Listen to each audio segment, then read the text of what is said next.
자, 이렇게 2000년대 한강의 시대가 본격화되면서 사실 이 2000년대 이후로는 한강을 벗어나서 부촌이 생기는 경우는 없었어요. 아직까지. 한강을 끼고 있어야 부촌이 된다. 이거 공식이었습니다. 신흥 부촌은 반드시 한강변에서 나오게 돼 있다. 자, 그런데 최근에 2000년대 이후로 70년대에 성북동, 평창동 이후로 처음으로 한강을 벗어나서 신흥 부촌이 자리를 잡은 곳이 있죠. 어디예요? 전국 유일 한강을 벗어난 새로운 부촌. 어딥니까?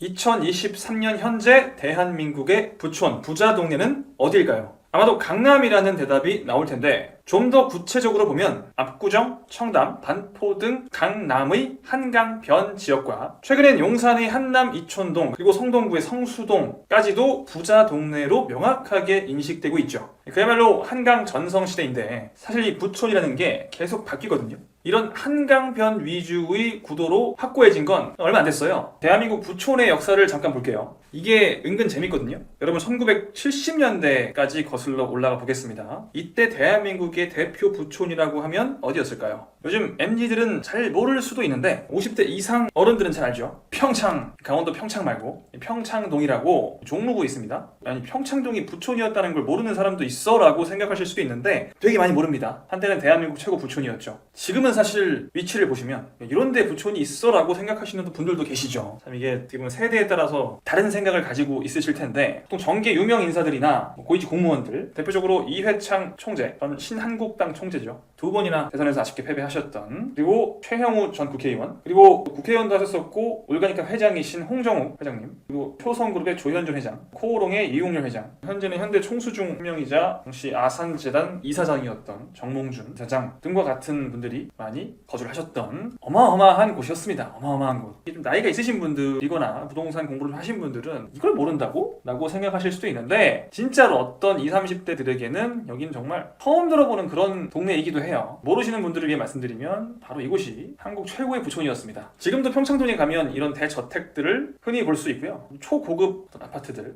타운하우스까지도 요즘 확장이 되었는데 과거에는 이런 대저택들이 뭔가 영화에 나오는 것 같은 그런 저택들이 평창동의 대표 이미지였죠. 또 하나의 70년대 부촌이라고 하면은 성북구의 성북동, 평창동이 여기였잖아요. 전반적으로 좀 서울에서도 강북에서도 지금은 사실 조금은 불편한 입지라고 여겨지는 곳들에 과거에는 부촌이 있었어요. 여긴 그때 회장님 마을, 현대가가 많은데 정몽근 현대백화점 명예회장, 또 그 장남인 정기성 회장, 차남 정교선 회장 등등과 함께 성북동 일가를 이루고 있다. 그리고 정몽규 현대산업개발 회장, 정몽윤 현대해상회장, 현정은 현대그룹 회장 등등 현대가는 다수가 이 성북동에 자리를 잡고 있죠. 예전에 그 노현정 전 KBS 아나운서가 현대가의 정대선 씨와 상견례를 했던 곳도 이 성북동에 위치했던 현대그룹 영빈관입니다. 지금도 성북동은 너무나 중심부에서 굉장히 멀어서 그렇지 성북동은 굉장히 살기 좋은 곳으로 분류가 되고요. 기본적으로 고지대에 위치를 하기 때문에 부촌의 특징이 은근히 고지대에 있는 곳이 많아요. 그냥 봐도 좋죠. 몇 년 전 아카데미 시상식을 휩쓸었던 기생충이라는 영화에서 나왔던 이선균네 집도 성북동에 위치한다는 설정이었어요. 지금도 성북동은 당연히 부촌입니다. 지금도 윤사마, 이승기 이런 분들이 한다고 해요. 자, 70년대가 성북동, 평창동의 시대였다면 부촌이 약간 넘어옵니다. 지금도 물론 부촌이에요. 근데 이제 조금 넘어와요. 80년대가 되면서 한남동이 대한민국 대표 부촌으로 떠오르기 시작하죠. 이때부터 슬슬 한강 시대가 열렸다라고 볼 수 있는데 대한민국 최고의 기업 삼성 일가의 저택이 있는 곳으로 유명하죠. 이병철 회장님 시절부터 지금까지 삼성가의 저택이 있고요. LG, 롯데, 현대차, 두산, 신세계 등등 여기도 회장님 마을이에요. 현재 기준으로 봐도 대한민국에서 가장 재벌이 많이 사는 동네 하면 한남동이 아닌가 싶고요. 여기가 이제 고 이건 회장님의 자택이고요. 미술작품 같지 않나요? 저택이? 저는 사실 이쪽은 자주 걷곤 하는데 제 집이 여기 있진 않습니다. 자주 가게 돼요. 이런 모습들을 많이 보죠. 지금도 이제 이런 약간 현대미술 같으면서 딱 봐도 엄청 비쌀 것 같은 저택들이 쫙 있어요. 로드뷰로 보는 건데 여러분도 볼 수 있습니다. 이 한남동이 최고 부촌인 시절에 진행됐던 게 이제 강남의 등장입니다. 70년대부터 강남을 개발하기 시작해서 슬슬 강남이 개발이 되고 90년대부터는 본격적으로 청담동, 압구정을 중심으로 바야흐로 강남의 시대가 되죠. 한남동이 한강 이 북이었다면 압구정과 청담동은 한강 이 남에 위치를 하죠. 공통점은 한강을 끼고 있다. 지금 일반적인 대중들이 생각하는 가장 잘 사는 동네 하면은 압구정 청담일 겁니다. 물론 아직도 이런 대저택들은 한남동에 많이 있지만 이때부터는 아파트 시대로 넘어오죠. 완전 재벌급 말고 조금 거기까지는 아닌 의사나 변호사 등 전문직을 중심으로 하는 신흥 부르주아 계층이라고 할까요? 이런 분들이 대부분 강남의 이런 부촌에 자리를 잡게 돼요. 그리고 이제 이게 확장이 되면서 2000년대에 들어와서는 완전히 한강의 시대가 도래합니다. 한강변을 중심으로 지금과 같은 부촌의 형태가 완성이 되게 되죠. 사실 한강변뿐만 아니라 이 강남구 같은 경우에는 전체가 다 부촌이다 라고 해도 사실 틀린 말은 아니고요. 아무래도 아파트에 사는 계층들은 이 강남 쪽에 아파트가 많기 때문에 재벌 회장들 대저택을 제외하고는 한남동에서 압구정 청담으로 패권이 완전히 넘어온 것 같았지만 최근에 또 이제 한남동에 건설했던 아파트들의 쥐드래곤부터 시작해서 송중기, 장윤정, 김우리, BTS 등등이 나인원 한남이라는 아파트에 입주해 살기도 하고 신흥 부촌의 대표격인 성수동의 경우에도 여기도 BTS가 있죠. 그럴만합니다. 그럴만하죠. 그럴만해요. 소녀시대, 써니, 동해, SM 가수들이 많아요. 김희철, 태연, 기타 등등 많은 연예인들이 또 거주를 하는 곳으로 유명하죠. 이런 뭐 재벌, 또 연예인 이런 분들이 주로 주도를 합니다. 대저택 수준은 이제 재벌들, 그리고 아파트급은 연예인들이 많이 주도를 하는 것 같아요. 자, 지금은 이런 상황이에요. 지금까지. 이제 지금은 이런 형태로 자리 잡았어요. 대한민국 부촌이. 여기에 이의를 제기하시는 분들은 별로 없을 겁니다. 자, 이렇게 2000년대 한강의 시대가 본격화되면서 사실 이 2000년대 이후로는 한강을 벗어나서 부촌이 생기는 경우는 없었어요. 아직까지. 한강을 끼고 있어야 부촌이 된다. 이거 공식이었습니다. 신흥 부촌은 반드시 한강변에서 나오게 돼 있다. 자, 그런데 최근에 사실은 뭐 이미 부촌으로 자리 잡은 지는 오래되었는데 모르시는 분들도 많죠. 2000년대 이후로 70년대에 성북동, 평창동 이후로 처음으로 한강을 벗어나서 신흥 부촌이 자리를 잡은 곳이 있죠. 어디예요? 전국 유일 한강을 벗어난 새로운 부촌. 어디입니까? 어디죠? 우리 전용진 신세계그룹 부회장님의 저택이 있는 곳. 2022년 한국 부자순위 1위에 잠깐 올랐던 김범수 카카오 의장이 살고 있는, 그래도 많은 영향력 있는 분들이 선택한 새로운 부촌. 아시는 분들은 아시죠? 바로 성남 분당구에 위치한 서판교, 운중동이라고도 합니다. 정확히는 운중동과 하산운동 정도를 합쳐서 서판교라고도 하죠. 이 지역이 현재 이 한강뷰 부촌들과 거의 어깨를 나란히 하려고 하고 있어요. 정확히는 이 지역에 있는 저택들과 타운하우스들이 라고 표현하는 게 맞겠죠. 어딜 감히 분당구에 위치한 서판교? 거기가 강남 한강변 부촌들이랑 뭐 동급? 어딜 감히라고 생각하시는 분은 굉장히 지금 트렌드에 둔감하신 거예요. 이런 생각을 실제로 하시는 분들이 아직도 많다는 게 되게 저는 신기한데 계속 신흥 부촌은 나와요. 이제 한강변이 아닌 다른 곳에서 신흥 부촌이 나오고 있다는 게 신기한 점이긴 하죠. 이 서판교라는 곳은 우리가 아는 판교랑은 다릅니다. 우리가 아는 판교는 어디냐면은 보통 판교라고 생각하는 그곳은 어디냐? 이 판교역 있고 이 위에 판교 테크노밸리를 중심으로 한 이 주변 지역을 우리가 판교라고 알고 있는데 사실 여기는 어머니 말하는 동판교입니다. 동판교. 그리고 동판교도 집값도 굉장히 높고요. 현재는 동판교와 잠실의 집값이 거의 비슷한 정도가 나오는데 사실 판교의 부자들은 여기 살지 않아요. 이쪽은 아니고 그러니까 동쪽이면 서쪽이면 이쪽이죠. 이런 데 있습니다. 이런 데. 운중동 보이세요? 운중동, 하산운동. 여기를 대략 서판교라고 합니다. 요즘 인기 많은 지역 중 하나. 운중동의 산운 아펠바움 같은 곳들을 보면 생긴 것부터가 부촌이에요. 일단 부자 동네죠. 하산운동의 남서울 파크를 볼까요? 좋죠. 살고 싶죠? 제 취향은 약간 여기에요. 하산운동이 조금 더 격리돼 있어요. 제가 조만간 이사를 갈 후보지 중 하나인데 좋은 데가 맞습니다. 여길 가자니 또 한강이 아깝고 고민이 되죠. 자, 아무튼 이 서판교가 이미 다들 알고 계시는 분들이 많이 있겠지만 지금 한강을 끼지 않는 2023년의 유일한 부촌으로 확정이 된 곳이에요. 여기는 이미 이 부촌이 자리를 잡게 된 이유는 아무래도 이 판교 테크노밸리의 영향이 절대적이겠죠. 원래 모든 부촌은 대규모 일자리가 있다는 건 뭐예요? 기업들이 많다는 거죠. 기업이 있어야 회장님이 계시고 사장님이 계시고 부자들이 있는 거 아니겠습니까? 기업가들은 이 복잡한 도심에서 거주하시는 분들도 계시겠지만 아까도 보셨지만 한남동 저택이나 과거의 평창동, 성북동 이런 곳들이 도심 속에 있진 않아요. 정말 부자들은 이제 이런 약간 일자리의 근처에 있긴 하지만 분리되어 있는 곳들 좋아합니다. 분리되어서 이런 환경이 나오는 곳들, 이런 곳들을 선호하죠. 이런 곳. 여러분이 부자여도 그럴 겁니다. 내가 내 집무실에서 그렇게 멀지 않지만 확실히 분리가 딱 된 일반인들과 완전히 분리되는 그런 곳에 부촌이 형성이 된 거고요. 그 힘은 판교 테크노밸리에서 나오고 있고 그 판교 테크노밸리는 누누이 얘기하지만 계속 확장 중이다. 지금은 이만큼이지만 계속 확장 중이다. 점점 더 이곳에 거주하는 부자들은 많아질 수밖에 없잖아요. 상식적으로. 아직 입주율이 한 반밖에 안 되는데 기업들이 계속 들어오잖아요 지금. 그것도 대한민국 산업을 이끌어가는 반도체 IT 산업 위주로 들어온다면 그건 정해져 있는 거예요. 계속 부자들이 많아지는 건 확정적이죠. 자, 그래, 알겠어. 서판교 너무 좋네. 그래, 여기 알고 있어. 부촌인 거 알고 있어. 이런 저택들은 뭐 굳이 앞에 한강이 없어도 서판교는 앞으로 충분히 지금보다 더 좋은 부촌이 될 거야. 부자들이 많이 살 거야. 인정. 근데 그거는 이런 고급 주택들에 한정된 이야기고, 여기에 그런 대저택들이 있다고 해서 분당구 전반에 걸쳐서 그게 어떤 영향을 주나? 라는 생각을 할 수가 있죠. 그 영향력이 어느 정도일지는 지금 알 수는 없지만, 일단 첫 번째, 저는 개인적으로 운중동 내에 타운하우스들이 이쪽에 쭉 몰려있고, 이 오른쪽으로는 이제 아파트들이 쭉 있어요. 이 아파트들의 가격은 상대적으로 이제 매우 저렴하단 말이에요. 되게 저렴해요. 아직까지는 뭐 가격 보시면 뭐 9평이 11억, 10억 이 정도예요. 이 정도면 웬만한 도시들과 비슷한 수준? 그쵸? 수원, 평촌 이런 곳들. 아직까지는 아파트들은 그렇게 막 입지가 높다라는 인정을 받고 있지는 못한 상황인데, 저는 굉장히 긍정적으로 봅니다. 이 운중동의 아파트들도 기본적으로 이제 이 아파트들은 이 테크노밸리에 근로자들 위주의 수요가 있는 것이고, 이 저택들은 사업가들, 오너들, 고위 임원들 위주의 수요가 있는 곳이라고 보면, 일단 그 수요가 둘 다 증가하긴 해요. 테크노밸리가 현재의 사이즈에서 매우 크게 확장을 하기 때문에 일단 기하급수적으로 수요가 증가하는 건 맞습니다. 그 방향이 또 이쪽이죠. 가장 접근성이 좋은 곳이 어디야? 이쪽이잖아요. 가장 접근성이 좋아요. 이 수요가 증가할 수밖에 없습니다. 저는 그래서 기본적으로 서판교 쪽 아파트들의 전망을 굉장히 좋게 봐요.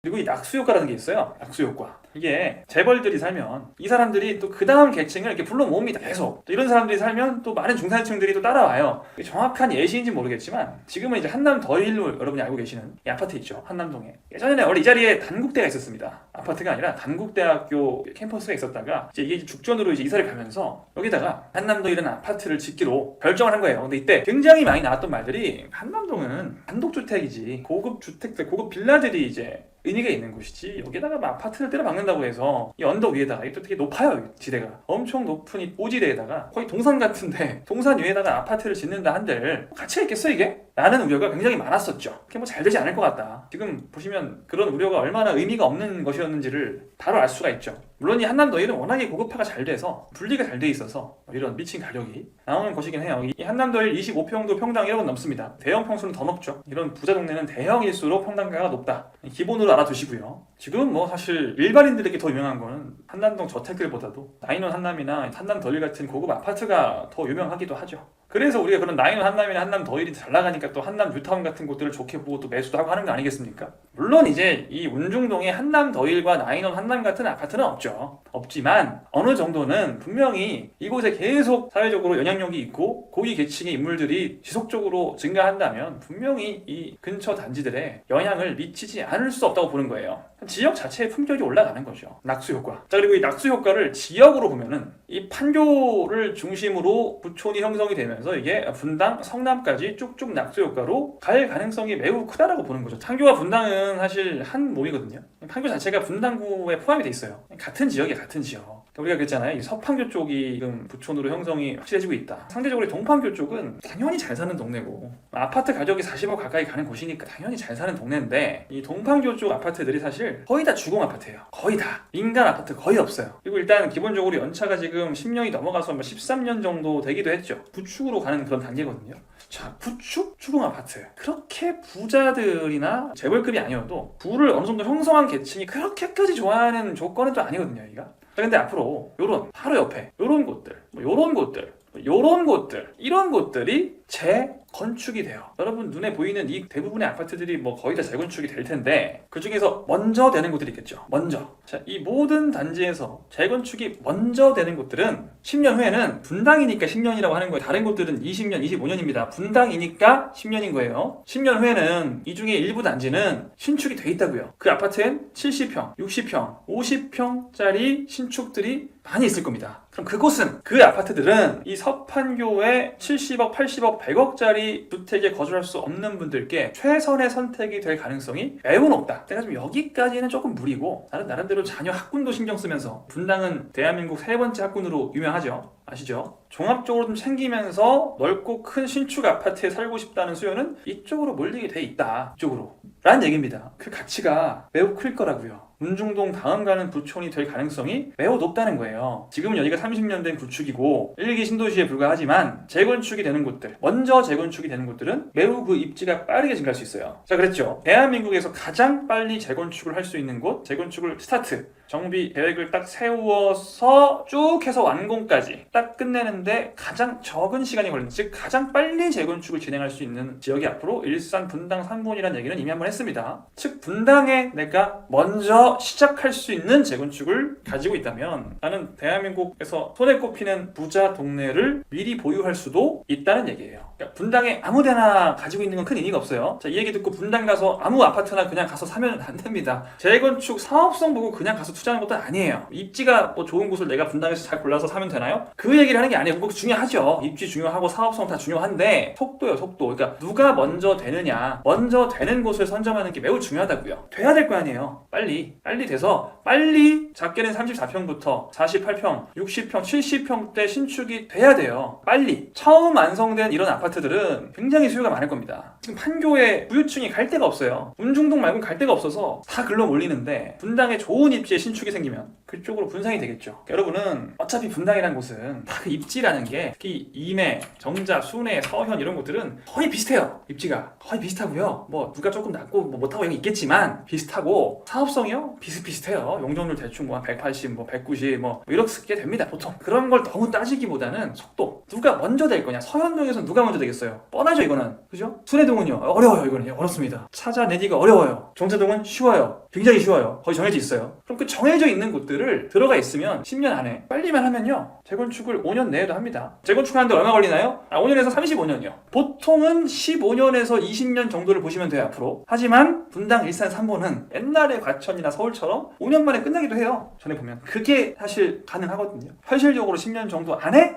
마무리돼서 신흥 부촌을 형성할 수 있는 곳들이 존재한다는 거죠. 동별로 달라요. 예측하기가 쉬운 곳이 있고 좀 어려운 곳이 있습니다. 구미동도 쉬운 편이에요. 분당동도 쉬운 편이에요. 제일 쉬운 건 정자동, 서현동 이런 곳들이 쉽죠. 아시는 분들은 아시죠? 서현동 같은 경우는 너무 유명해서 그런 것들 잘 보시고 투자를 하시면 좋겠다. 미리 좀 선점을 하시면 좋겠다는 거고. 자, 분당 너무 비싸요 라고 생각하시는 분들, 이 낙수효과는 반드시 성남까지 갑니다. 이게 다 성남 아닌가요? 보통 우리가 성남이라고 하면은 분당을 제외한 성남을 얘기해요. 구성남. 이 구성남까지 낙수효과가 갈 수밖에 없는 게, 즉 이 성남을 제가 매우 유명하게 보는 게 이 구성남이란 지역에 위치를 보시면 여기인데요. 요렇게인데 중원구 뭐 수정구 이렇게 있죠. 여기를 보통 우리가 뭐 구성남 도심이라고 하는데 위치를 보세요. 성남이에요. 아까 그 주구장창 얘기했던 판교 테크노빌리가 여기 있습니다. 자, 그리고 여기 어디예요? 강남이죠. 이 구성남의 위치는 한마디로 말하면 강남과 판교 사이에 끼어있다. 강남과 판교 사이에 껴있는 입지보다 좋은 입지가 얼마나 될까요? 거의 없어요. 강남과 판교 사이에 껴있다. 우리나라에서 가장 중요한 두 일자리, 두 중심지 사이에 끼어있는 곳이 구성남입니다. 여기 물리적인 입지가, 그러니까 물리적으로 지도상에서 경도와 위도가 매우 좋다. 이보다 더 좋을 수는 없죠. 아직까지 사실 이 성남이라는 곳이 굉장히 싸요. 보실래요? 이렇게 위치가 좋은데도 불구하고 이 성남 대장 아파트 볼게요. 대장, 이게 대장이에요. 대장이 지금 3월 8일에 10억 나왔죠? 올해 들어와서는 계속 뭐 한 10억에서 10억 이하에서 따다고 있는데 국평이 10억이면 어디급이냐면은 경기도 군포시에 금정역 힐스테이트가 10억이에요. 또 한때 16억까지 가서 난리 났었던 인덕원 엘센트로 있죠. 인덕원 프로조 엘센트로. 얘가 16억까지 갔다가 지금 정신 차리고 10억입니다. 얘네들과 지금 같은 가격인 거거든요. 근데 잘 생각을 해봅시다. 금정역 힐스테이트는 여기 있고요. 인덕원 엘센트로는 이쯤에 있어요. 지금 비교 대상인 여기 있습니다. 어디에 있다고요? 강남과 판교 테크노밸리 사이에 있다고요. 자, 이거는 깊이 생각을 안 해봐도요. 어디가 더 입지가 좋죠? 이 입지가 이 입지보다는 좀 낫지 않나 하는 생각을 누구나 할 수 있어요. 지금은 가격이 비슷해요. 여긴 지금 개발이 잘 돼 있어요. 삼봉 같은 곳들은 원래 신도시여서 많은 사람들이 살던 곳이고, 이 사실 성남 구도심은 거대한 빌라촌이죠. 그래서 지금 전반적으로 크게 재개발이 53,000세대 규모로 재개발이 여러 구역이 진행 중인데, 아직까지는 도시의 상태나 기반 시설 같은 것들이 너무 딸리죠. 많이 부족해요. 자, 그런데 이 재개발이 끝나고 이제 새로운 뉴타운으로, 신도시로, 사실상 새로운 신도시로 자리를 잡고 난 이후에는, 깔끔하게 10년 뒤에는 같은 가격일까요? 아닐 거라고 봐요. 같은 가격이기가 어렵다. 이 구성남의 신축 아파트가 훨씬 우위에 있을 것이다. 그럼 지금 당장 달려가서 구성남의 신축 아파트를 사면 되나요? 아니요. 아니고 아까 제가 53,000규모의 재개발이 진행 중이라고 했죠. 이 재개발을 하는 게 맞죠. 모두의 부동산에게 물어본다면 신축보다는 재개발되는 규모가 53,000세대씩이나 있으니 얼마나 재개발 물건이 많겠어요. 싼 것들이 3억, 4억짜리 재개발들이 질비합니다. 이런 것들을 하시는 게 투자로서는 좀 더 당장 내가 신축 아파트에 살아야 되는 게 아니라면 조금 더 좋은 방향일 수 있겠죠. 저는 제가 판교 같은 부분은 굉장히 일자리를 예로 들어서 강조를 많이 했었는데 사실 오늘은 이제 성남 전반적인 좀 얘기를 해봤어요. 저는 뭐 지금 부자 동네는 서판교 쪽이 형성이 되고 있지만 분당이 재건축이 되고 성남이 재개발이 되면서 이제 서울에서도 강남을 비롯한 아주 일부 지역을 제외하고 나면 판교뿐만 아니라 또 분당뿐만 아니라 성남 전체가 여기 위례 복정까지 포함한 성남 전체가 사실 대한민국 탑티어 중 하나로 올라간다라고 봅니다. 종합하면 이런 고급 단독주택 타운하우스부터 시작을 해서 분당의 재건축 중에서 어떤 거? 먼저 재건축을 시작하는 거, 그런 단지. 그리고 성남 재건축 아니고 이번엔 개발 중에 이건 저렴이들 그리고 진행이 빠른 애들 위주로 하는 투자는 뭐 최선 중에 하나가 아닌가라는 생각을 하고 있어요. 그리고 서판교 쪽은 대저택뿐만 아니라 아파트도 분명히 전형적인 낙수 효과의 혜택을 받을 수 있는 입지다. 판교 테크노밸리의 일자리 증가도 서판교 아파트에도 영향을 준다. 서판교의 저택과 아파트, 분당의 재건축, 성남의 재개발 모두 아주 좋은 투자처고 특히 분당의 재건축이나 성남의 재개발은 갭 투자로 현재 2, 3억부터 충분히 소액 투자가 가능하기 때문에 소액으로 사실 투자하기에는 전국 최고의 지역 중 하나가 아닌가 하는 생각을 합니다. 경기도 외곽 쪽 봐야 되는 금액대 아니에요. 성남이야 지금 뭐 재개발은 싸니까 석빌은. 분당은 원래 불가능하지만 최근에 제가 뭐 말씀드린 종사냥 이슈 같은 것들 때문에 갑자기 기회가 생겼어요. 소액으로 할 수 있는 기회가. 조금 있으면 이 기회도 끝날 것 같긴 한데 어쨌든 공부를 하는 것은 매우 좋다. 분당의 재건축 어디가 빨리 되나요? 누가 먼저 재건축이 될까요? 뭐 구미동, 정자동, 서현동은 거의 정해져 있다고 하셨는데 그럼 이제 아시는 분들은 아시는데 이걸 제가 단지를 여기서 이렇게 막 뭐 어떤 단지가 제일 먼저 됩니다 찍어드리는 건 조금 부담스럽고 오프라인 현장에서 강의를 하면서 말씀을 드릴 거니까 그런 강의나 스터디에 참여하고 싶으신 분들은 고정 댓글 참고하시고요. 오늘 영상 간추리면 대한민국 3대장이 강남,